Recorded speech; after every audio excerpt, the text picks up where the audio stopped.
Salut à toi et bienvenue dans cette nouvelle vidéo. Aujourd'hui, vidéo que j'avais annoncée dans la vidéo précédente, c'est une vidéo FAQ, donc avec les questions que tu m'as posées, que vous m'avez posées sur mes différents réseaux sociaux. J'ai fait une sélection des différentes questions que j'ai eues. J'ai aussi regroupé certaines questions qui étaient soit exactement identiques, soit vraiment similaires. Merci à toi en tout cas d'avoir participé. Donc c'est parti! J'ai deux pellicules que j'apprécie particulièrement en couleur.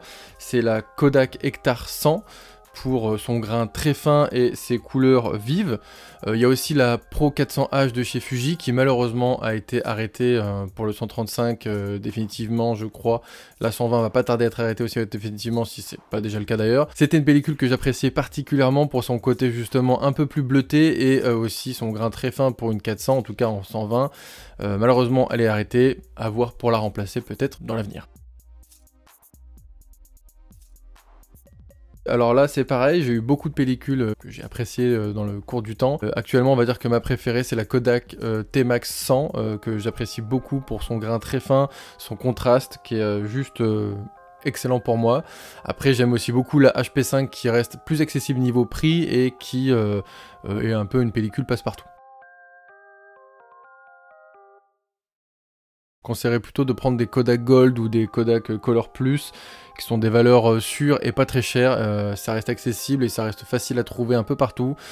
Pour commencer aussi, je te conseillerais de prendre plutôt des 24 postes plutôt que des 36 parce que du coup quand on prend des 36 ou qu'on commence ou qu'on veut tester un appareil photo, je trouve que les 36 vues très souvent on gâche un peu les dernières parce qu'on est soit pressé de finir la pellicule, soit tellement pas sûr du résultat qu'on veut aller vite. Donc prends plutôt une 24 postes, comme ça au moins tu la finiras un petit peu plus vite. Voilà, après tu fais un peu ce que tu veux avec ton budget, hein. Si tu as un gros budget, tu peux commencer tout de suite avec une Hectar 100, sauf que si tu n'es pas sûr du résultat de ton boîtier ou de tes propres résultats, ça sera un peu gâché, mais bon, chacun fait un peu comme il veut, hein. Alors moi j'ai commencé la photo argentique quand j'avais à peu près 15 ans, c'était avec le Fujica AX3 de ma maman, donc ça fait à peu près 17 ans que je fais de la photo argentique.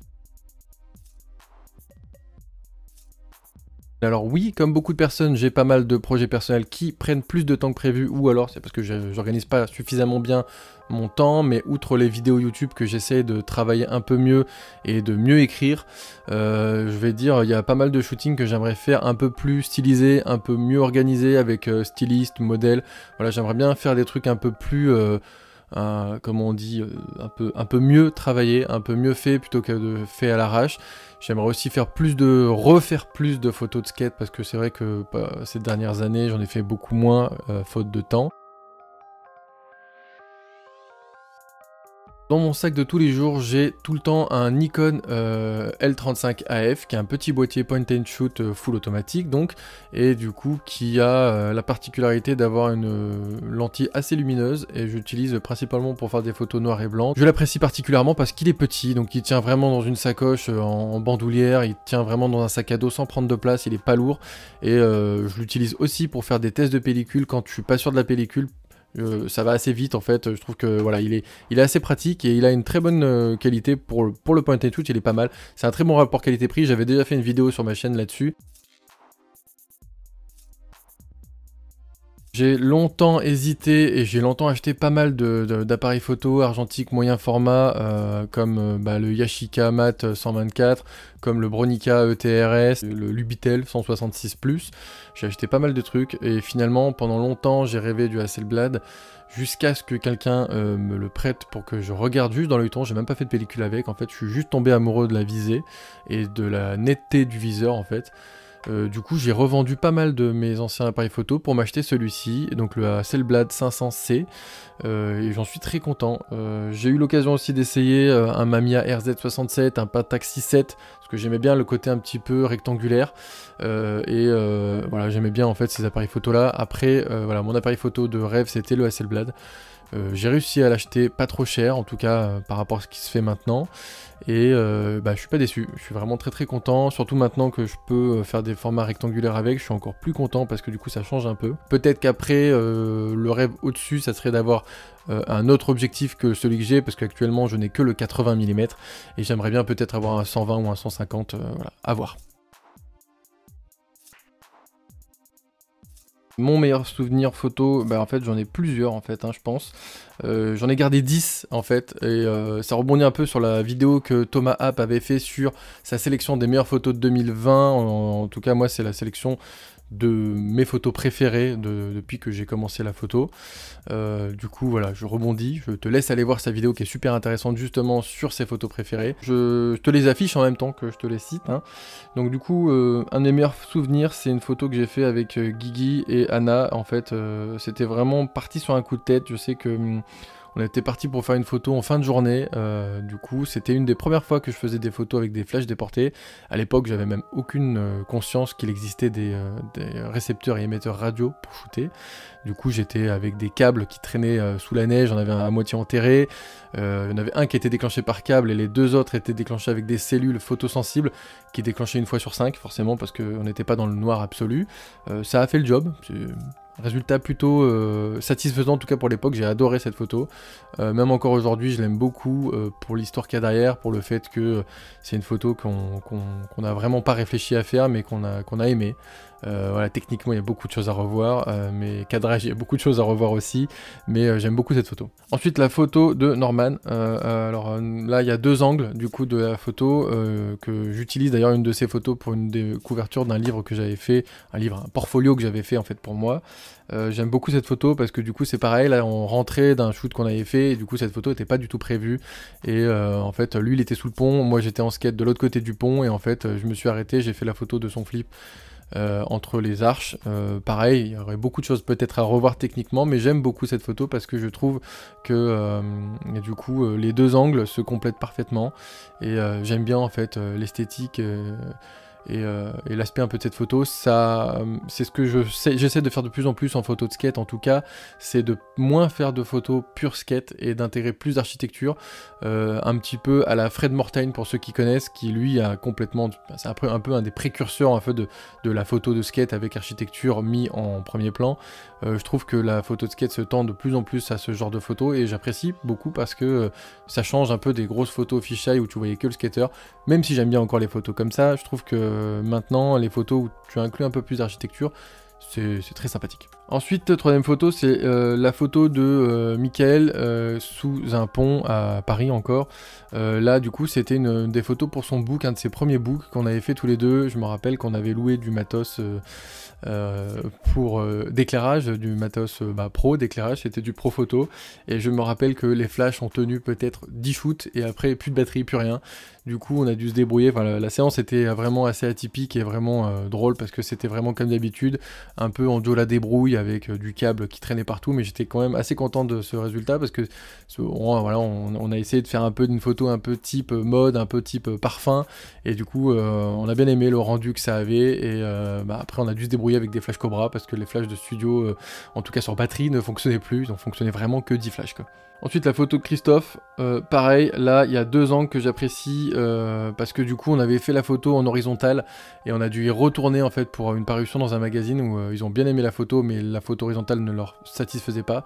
Ils voulaient un cadrage vertical, donc on est retourné là-bas avec Christophe et il a réussi à faire le même tricks au même endroit en très peu de temps, et du coup c'était un bon souvenir parce que je me rappelle que effectivement on était un peu deg qu'ils aiment la photo, mais que du coup il leur fallait un cadrage différent, et du coup en fait ça s'est fait assez facilement, et du coup c'était plutôt cool et c'était plutôt un bon souvenir. Ensuite la photo de Gaëtan au-dessus de la route, donc là c'est un très bon souvenir pour moi parce que déjà Gaëtan c'est un des skateurs que j'apprécie le plus à prendre en photo parce que il a ce côté aérien et ce côté facile à prendre en photo parce que il a un pop monstrueux et il reste longtemps en l'air, ce qui fait que c'est plus facile à prendre en photo, et surtout que en fait ses tricks, voilà, chaque skater a un tricks particulier, en fait un style particulier que tu captes ou pas, et lui j'aime beaucoup prendre en photo Gaëtan. La petite histoire de cette photo, c'est que c'est ma première publication dans un média autre qu'un média de skate. J'avais terminé à l'époque dans les finalistes d'un concours de graines de photographe, et en fait cette photo a terminé dans le livre qui regroupait donc du coup les finalistes du coup de ce concours.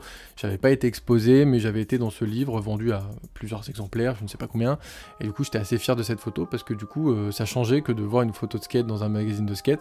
Là c'était dans autre chose, et du coup c'était plutôt sympa.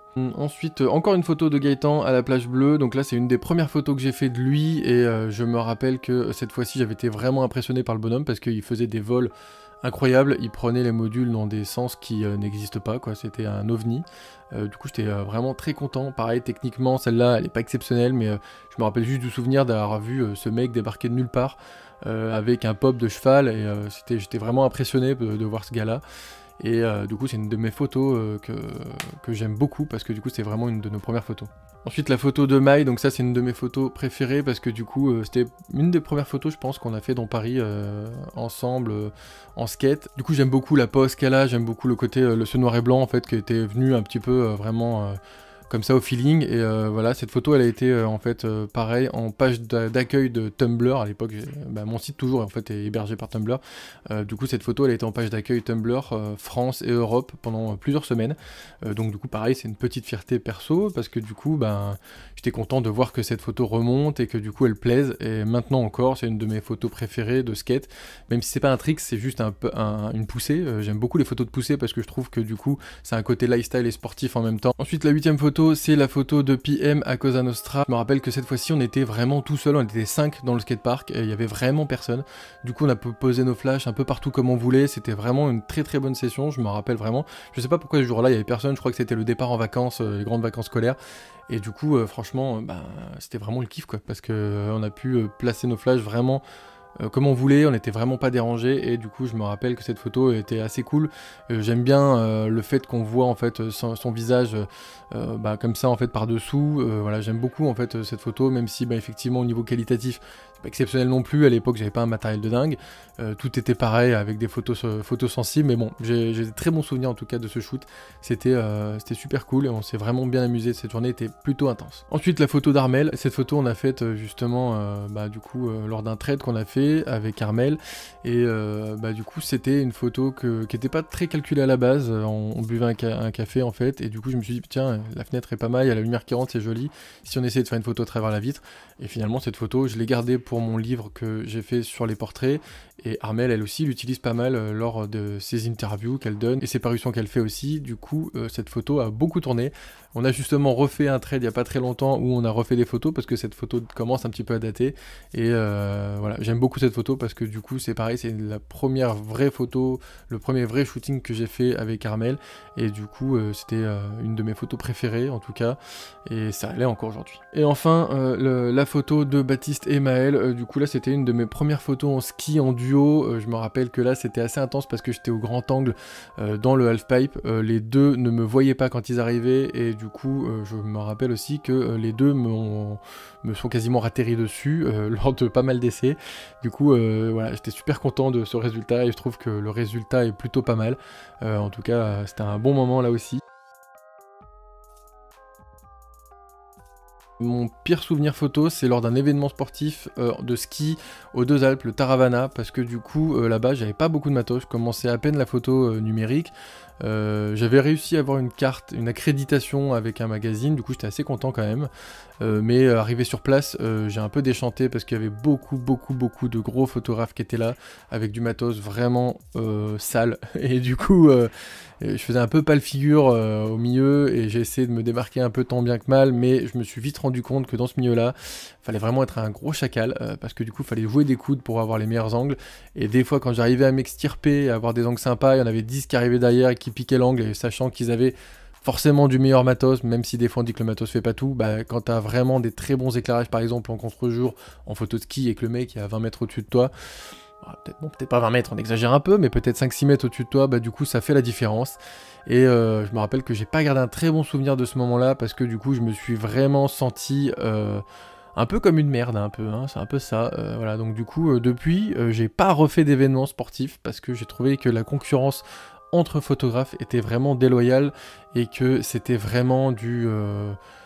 Ouais, c'était chiant quoi, c'était chiant parce que du coup t'avais pas vraiment de place, et c'était vraiment place à ceux qui avaient une carte presse beaucoup plus solide que ta pauvre accréditation minable. J'hésite entre peut-être mon Hasselblad et mon Nikon F4, parce que le F4 c'est un tank qui a une qualité assez folle, mais je pense que je choisirais mon Hasselblad pour son côté qualité folle, possibilité aussi de shooter du sport avec, possibilité de faire tout avec. Il est pas extrêmement gros finalement pour un moyen format, et ouais, je pense que c'est mon Hasselblad mon préféré. Je sais pas si c'est vraiment un livre photo d'auteur. Mon livre photo préféré, c'est celui de Vincent Munier, du coup, qui s'appelle Arctique et qui est juste exceptionnel en fait. C'est vraiment un très beau livre photo. J'aime beaucoup aussi le personnage. En fait, tout ce qu'il y a autour de ce mec-là est vraiment dingue. Si tu connais pas, je t'invite vraiment à regarder et à acheter ses bouquins parce que c'est fou. Et regarder les vidéos qui parlent de lui. Et voilà, le mec qui part soit tout seul, soit avec une équipe très réduite. Et l'histoire derrière chacune de ses photos est dingue. J'aime beaucoup, voilà, j'aime beaucoup son approche. Je suis souvent sur Instagram, c'est vrai, et du coup, c'est là où je trouve beaucoup de photographes que j'admire. Donc, il n'y a pas vraiment un photographe que j'admire, il y en a beaucoup. Il y a Jason Lee, depuis longtemps, que j'apprécie beaucoup, avec ses photographies à la chambre de paysages américains. Je trouve ça vraiment... c'est très cinématographique, j'aime beaucoup. On a l'impression d'être dans un film à chaque photo. Je trouve ça super cool. Il y a aussi Pip pour ses portraits, Ronnie Collin pour ses photos de voiture que j'adore aussi, il y a Alan Howard qui fait des magnifiques portraits, il y a Phil Sharp que j'aime beaucoup, beaucoup, je partage beaucoup de trucs de lui sur mon compte Instagram. Si tu vas, je fais des stories de temps en temps, les pépites du jour, et il est très souvent dans mes pépites du jour parce que du coup je trouve que ses portraits sont juste dingues. Il y a Agatha Serge aussi que j'apprécie beaucoup parce qu'elle fait aussi des portraits assez incroyables. Et donc voilà, il y a beaucoup de gens que je suis sur Instagram que j'aime le travail qu'ils font, que ce soit du portrait, du sport, de la voiture, enfin peu importe. J'aime beaucoup de styles différents, je m'inspire pas mal de ce qu'ils font, je regarde beaucoup ce qu'ils font. Je ne copie pas parce que je n'aime pas copier, mais ça m'inspire beaucoup. Quand j'ai commencé la photo, déjà le numérique était très cher, donc j'étais en argentique, et ça coûtait... La tendance s'est inversée un petit peu après, quand le numérique a commencé à vraiment upgrader, vraiment de manière significative. Du coup je suis passé au numérique, ce qui m'a permis de développer un peu plus mon côté photo sportive, parce que du coup ça me permettait de rater un peu plus, mais l'argentique n'a jamais quitté mon sac, et ça correspond plus à ma façon d'être, voilà, que de déclencher comme un fou tout le temps, de faire des séquences de malade. Par exemple en skate, moi j'aime pas du tout faire des séquences, même si en argentique il y en a beaucoup qui le font. Moi j'aime bien les one shot et j'aime bien en fait réfléchir un peu plus à l'image, et du coup donc l'argentique qui est pour moi plus posé, qui permet de prendre plus le temps, ça me correspond mieux. Donc c'est pour ça que je préfère l'argentique, même si le numérique a une part importante dans ma photographie, c'est indéniable. Je préfère l'argentique pour ce côté un peu plus posé. Ça c'est un peu une private joke, mais je suis toujours pas sur Linux malheureusement, je ne suis pas assez geek pour ça. Je suis toujours sur Mac et macOS. Désolé Kéké, ça n'a pas changé. Je ne serai jamais un Linux boy.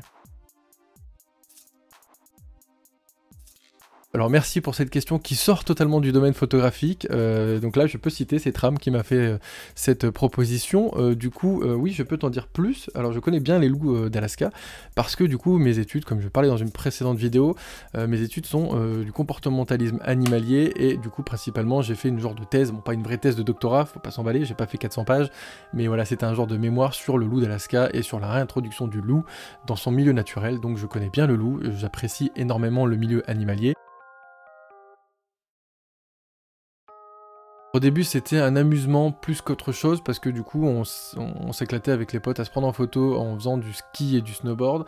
C'est devenu après une passion parce que du coup je me suis rendu compte que j'appréciais beaucoup, et je me suis rendu compte que j'étais pas suffisamment fort en snowboard pour pouvoir avoir une carrière. Donc je me suis dit bon bah autant servir à autre chose et faire des photos des autres qui étaient meilleures. Du coup bon bah pari gagnant parce que du coup je fais de la photo maintenant mon métier, donc du coup bon, j'ai pas trop misé sur le mauvais truc, et d'autres médiums non, parce que du coup je suis extrêmement nul en tout ce qui est dessin et tout le reste en fait du monde de l'art. Donc du coup la photo pour moi était une façon plus facile d'accéder à tout ce qui est artistique, parce que tout le reste était vraiment pour moi, et d'ailleurs reste pour moi totalement inaccessible parce que je suis totalement nul en tout ce qui est dessin. Donc du coup voilà, j'ai choisi la photo pas par dépit, mais parce que c'était plus accessible pour moi, et il y avait pour moi en tout cas à l'époque beaucoup moins d'apprentissage. En tout cas l'apprentissage était plus facile que tout ce qui est dessin, peinture, et voilà, tout simplement. Merci à toi en tout cas d'avoir participé à ce question-réponse. J'espère que les questions t'auront plu, les réponses t'auront plu et t'auront peut-être aidé à mieux me cerner, peut-être, je ne sais pas. En tout cas, je te remercie pour les 700 abonnés et plus. N'hésite pas à partager la vidéo si elle t'a plu, à partager mon contenu, parce que du coup malheureusement les algorithmes des réseaux sociaux de nos jours forcent faire cela. Voilà, bon. Je te dis à bientôt pour une prochaine vidéo qui parlera photographie, comme tu le sais toujours, argentique, numérique, c'est toujours pas le problème. D'ici là, sors faire des photos, amuse-toi, et puis repousse tes limites. Ciao, ciao, salut.